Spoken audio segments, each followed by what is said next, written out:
Bonjour, aujourd'hui, on va ouvrir un livre un peu spécial. On va se plonger ensemble dans une histoire qui s'appelle « Une journée dans notre village ». C'est l'occasion de découvrir la vie de tous les jours avec ses joies et ses leçons. Allez, c'est parti. Ouvrons la première page.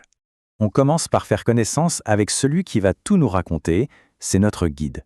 Cette première partie s'appelle d'ailleurs « Ma vie au village ». Et le voici, notre jeune narrateur. Il nous accueille chez lui. On voit tout de suite qu'il vit dans un village tranquille. Il nous dit « Je m'appelle, comme beaucoup d'enfants de mon village, chaque jour nous avons des choses à raconter ». Alors justement, écoutons bien son histoire. Alors, comment se passe une journée pour lui, du matin jusqu'au soir? C'est ce qu'on va découvrir maintenant dans ce chapitre sur sa routine quotidienne. Ce matin, quand je me suis réveillé, je me suis débarbouillé. « Bonjour papa, bonjour maman !» J'ai pris le balai pour nettoyer la cour de la maison. Après cela, j'ai pris mon petit déjeuner. Voilà, une matinée qui commence bien, avec le respect, un peu de travail et de quoi prendre des forces. Et le soir, eh bien, la journée n'est pas encore finie. On peut voir qu'il aide en faisant la vaisselle, il prend sa douche, et puis, juste avant de dormir, il y a un moment très important. Il nous dit « Je lis mes leçons avant d'aller me coucher ». C'est comme ça qu'on prépare bien la journée du lendemain. Et le week-end alors? Le samedi, ce n'est pas juste un jour de repos, c'est aussi un jour où l'on apprend beaucoup de choses. Découvrons ensemble les leçons du samedi. Le samedi, j'accompagne parfois mon père au champ. Le champ est loin du village. Nous récoltons le maïs, nous travaillons beaucoup. Et oui, aider sa famille, ça fait partie de la vie. C'est une leçon d'effort et de persévérance.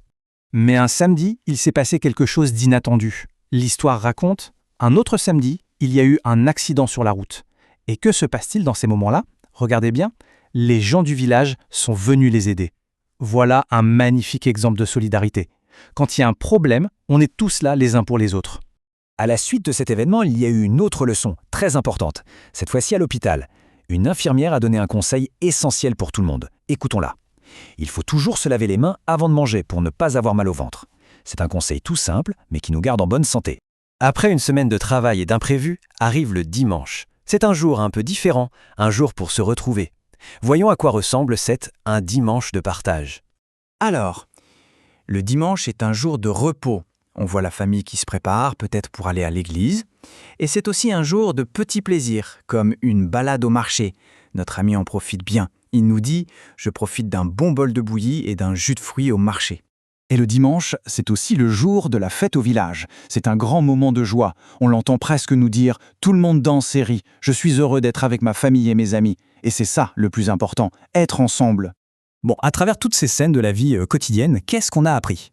Cette dernière partie va nous résumer les leçons les plus importantes, ce qu'on appelle ici nos valeurs essentielles. Alors, récapitulons. Il y a 4 grandes valeurs qui guident la vie de ce village. D'abord, le travail, aider sa famille au champ et à la maison. Puis, le respect, écouter ses parents et les anciens. Ensuite, la solidarité, on l'a bien vu, c'est s'entraider dans les moments difficiles. Et enfin, l'hygiène, se laver pour rester en bonne santé. Ces 4 piliers sont vraiment la base du bien vivre ensemble. Cette histoire nous a rappelé 4 valeurs vraiment fondamentales. Mais on peut se poser une question pour finir. Quelles autres valeurs sont importantes pour bien vivre ensemble? Dans son village, dans sa famille, à l'école? C'est une bonne question pour réfléchir et discuter. Merci beaucoup d'avoir écouté cette belle histoire.